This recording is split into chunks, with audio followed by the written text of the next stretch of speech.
Thank you, Nate, for that good word. Well, good morning. It's good to see you all today. If you are visiting with us, we welcome you. We're glad that you're here.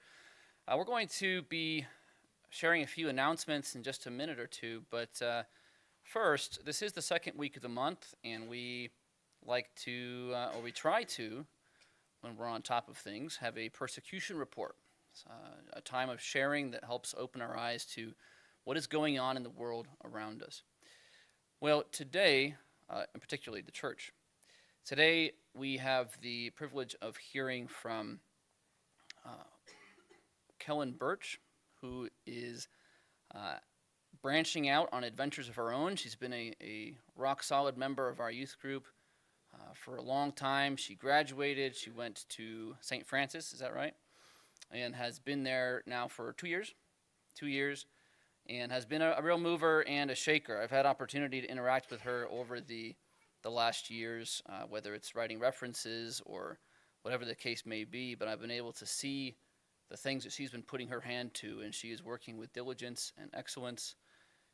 And she went to the Dominican Republic recently and had quite the experience there. So we've invited her to fill the persecution report slot this morning with a recap and a sharing of her time in the DR. So let's welcome Kellyn up.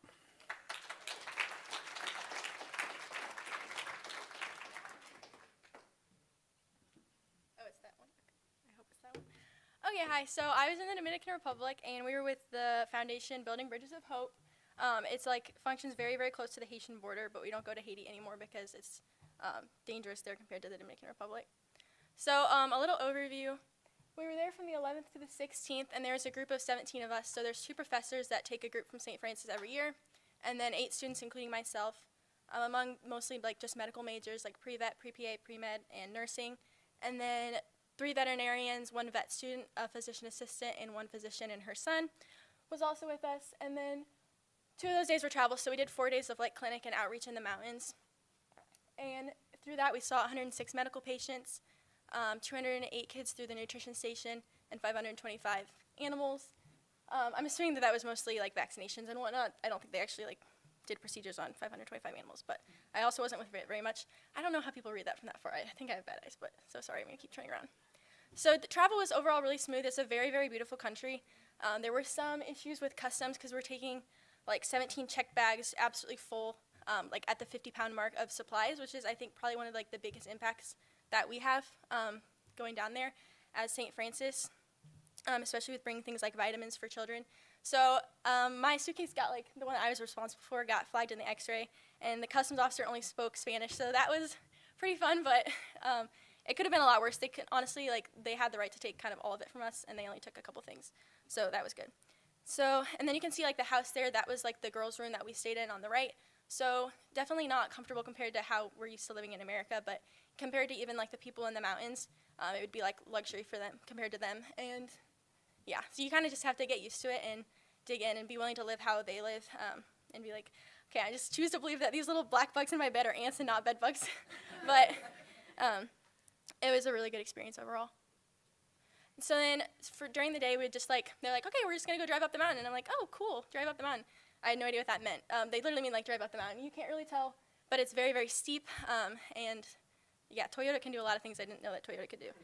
But the drivers didn't really speak Spanish, or didn't speak English, but they were very, very capable. They're used to doing this. So we were safe the whole time, but they'd be spinning out on the mud and the cliffs right there, and they're roller coaster. And I'm no, Dad. But they kept us very, very safe. They were very, very capable. So these were kind of different locations that we were at during the 4 days. The one you can see, we just kind of stopped, drove up the mountain and stopped along the side of the road, found some trees for some shade, and set up tables. But then other places there are buildings, which is nice to kind of be able to compartmentalize it. And the one on the bottom right, the blue building there, that's up on the top of a mountain very close to the Haitian border. And that's their permanent clinic that foundation actually has. So it's set up with exam rooms and places for triage. So that's very nice. And they go there every Thursday. So people are lined up filling that whole dirt area there that you see, waiting on them to get there in the morning. So then we got to rotate through 6 different kind of main stations. Up there in the left corner, I'm doing triage. So we're taking their vitals, if they're a new patient, maybe filling out a paper, doing urinalysis and stuff as needed. And then pharmacy, they're able to bring their scripts from the doctors and bring them to us, and we can give them like the medications. The pharmacist explains how to take them. And then the nutrition clinic is on the top right. So that is one of the ones that's completely free. The other ones, they have to pay for a ticket because the people at the foundation really want people to value their health and not just show up because it's free. But the nutrition station is free for all the children under age of 7. And so you kind of get like their height, their age, their weight, and compare it to a chart to see like how malnourished they are, and then give them like nutritional peanut butter, rice, and vitamins according to that. And if they fall into a severe category, they will actually find the family of the child and ask them to take them down the mountain with them that day to a nutrition center that's run by a group of Catholic sisters. They'll try to nurse them back to health, and they might be there from like a month up to like over a year, depending on how long it takes to get them to the point that they're healthy. While we were there, we actually did go to the nutrition center because they wanted the providers to look at a couple of the children who just weren't able to get up their weight even with being there.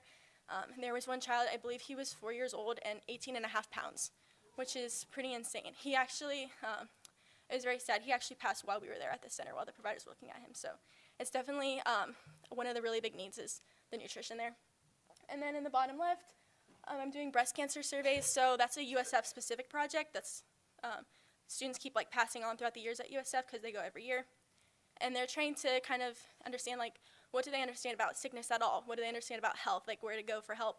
And then have they even heard of cancer? Do they know about breast cancer? Do they know how they would identify it and like on themselves and need to be seen by someone? So the goal with that would be to be able to get funding for like a grant for like an education program to put together for the women there. So that's something that USF will continue to do in the coming years. And then we got to sit with the provider, be able to kind of see how like what their symptoms were, what the provider diagnosed them with, and what they prescribed. And then there's vet on the right. Healthier animals make healthier communities, and people depend a lot on their livestock. So I don't know how a lot of people got there, put there for like a whole day, like out in the sun working with these like big animals. I got put there for like 10 minutes at the end of one day. I think I vaccinated like 5 goats, and that was it. So that was kind of nice for me personally, but was there anything else with that? Okay, and then these are just some random pictures that kind of had stories with them. That man in the top left, his family swears up and down is 114 years old. I don't know that that's true, and they say that the key to his health is smoking like a chimney. So do with that what you will. I would not endorse it, but he was in great health. His blood pressure was like what mine would be, honestly. And then everyone there, especially the people who work for the foundation, they are so hardworking. It's just kind of a different attitude and perspective than we have in America. They have to work so hard for everything that they do have. Miguel's showing us all up by pumping the water with one hand while he talks on the phone. We're all like slaving, and he was like, okay, I'm sick of watching you kids do this. Like, I'm just gonna get this done myself. But yeah, so they have to go like pump the water to be able to wash their dishes or wash their hands and things. So yeah, they work very hard for what they have, but they don't complain. The drivers would come in and start doing like our dishes for us and stuff. Like, it's just the attitude that they have that they're gonna pitch in and help however they can. They're doing a spay in the living room of our house. They're usually doing a spay every night or two, just in the living room. And then in the middle, it was kind of at the end of the day, we were winding down, and I was handing out like coloring pages to kids and some crayons to keep them entertained because there wasn't really much else to do while we were waiting on vet. And so they were all very excited to grab them. Obviously, they don't get stuff like that very often. And then I was just putting away like kind of the extra supplies, and I just kind of thought that was done with. And then the kids all came up, and they were like giving them back to me. And they were like so excited and so proud to show me they had colored it and give it to me. And I was like, oh my gosh, no, like this is for you to keep. But they're just, they're very generous and very kind, even though they have so little. And definitely that was like very humbling. I was like, if this was all I had, I would be so possessive of that. But they weren't at all. When I was doing triage one day, some guy walked in, handed me 2 mangoes, and smiled and left, and I never saw him again. Like, they're just very, very kind and generous. And then in the bottom left there, the woman with the box on her head, you can't see, I cut off the photo, but she's breastfeeding her child in one arm with the box full of food for her kids on the other. She had, I think, 4 other kids with her in tow. And so she's going to carry that back on her head for probably miles up or down the mountain, because the people do walk miles to be able to come to the clinics. And it's from, the box you can see says USAID. That's where they get their nutritional peanut butter from. But I guess now, due to changes in like U.S. administration and in USAID, they said that's probably the last shipment that they were going to be able to get. So that's a bit disappointing on that end, but hopefully, obviously, we trust that God will continue to provide for them. And yeah, so overall, this is very impactful for me. Obviously, I don't think, like, me personally, I didn't, like, save or change any lives down there, right? I'm just doing helping these people, maybe be able to see more people in one day, but this is what they, like, live in and day out, the people working at that foundation. And so it was really cool to see, like, how Christ's love just flows through them, because They're always joyful. They're always just so full of grace and compassion and genuine love for the people that they're reaching out to. They try to really focus on like the whole individual. They offer like catechism, and it's a Catholic foundation catechism for the kids, and dance classes and other things, not just medical outreach. But they're constantly being pulled in a million different directions because these people are in such desperate need, but they handle it all with such patience and compassion and grace. But they don't let themselves get walked all over, and they're so loved and respected by the people that they work with and to help. That was, I think, probably honestly the most inspiring thing, just to be like, I am able to have these role models of how I want to be as a healthcare provider. And the sign on the left, by the time I translated in my head, I couldn't get a very good picture, but it says, "In Christ there's liberation," and I think that's just really cool to see how God's moving down there in the Dominican. And then on the right, the building was kind of just explaining that this was like a campaign for health and security, and it says, "Because health is a right." And these people really, they're not asking for much. They're walking miles to this clinic every week to get their Tylenol or to get their blood pressure medications.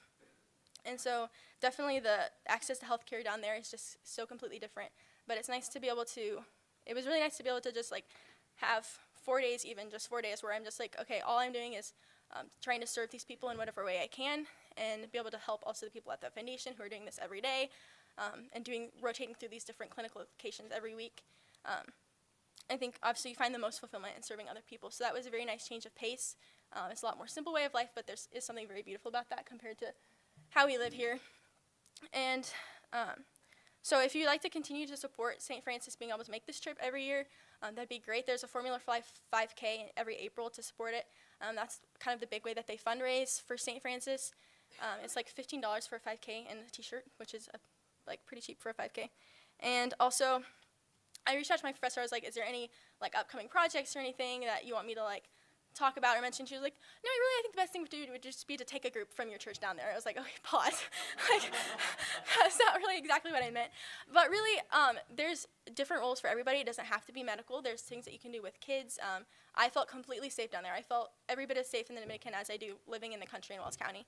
And yeah, it was a really, really great experience. So if anybody would be interested, I really would like to be able to go back. I'm not really sure when I'll be able to, because it's a very competitive to be able to go on the St. Francis trip. Everyone wants to go.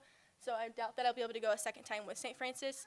But there's some other groups throughout the year that go that I'm going to try to look into, because I really do want to be able to continue doing this as I progress in my education and as a healthcare provider. So that was really nice to be able to see how God's able to use the medical field to reach other people. So if anyone would be interested, let me know, and I can try to look into it and set it up. But yeah, so if you have any questions or want to talk to me after the service, please don't. But yeah, it was a really great experience, and yeah, I was very grateful for that. God gave me this opportunity to be able to go and provide for me in that way, and be able to kind of open my eyes to maybe get a glimpse of hopefully the future I'm able to have. And I'm trying to learn more Spanish now. So, but also don't talk to me in Spanish. If you speak Spanish, I'm not there yet. But yeah, I think that's it.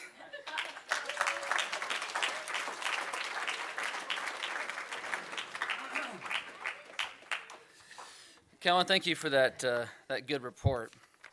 And would you do me a favor, and let's see, you said April, when they're doing the 5K fundraiser, would you give us enough notice?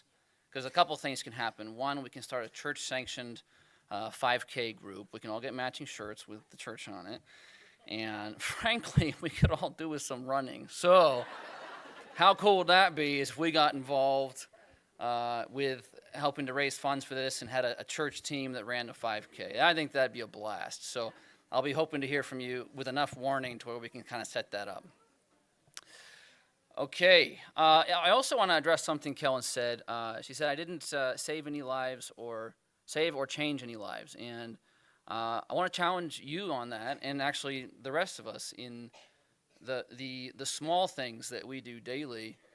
We have no idea the lives that we might be impacting. And so the fact that you showed up and expressed love and care and kindness, who knows what seeds were planted. So you're to be commended in that, and we should all be looking for opportunities to be life changers in the small things as well.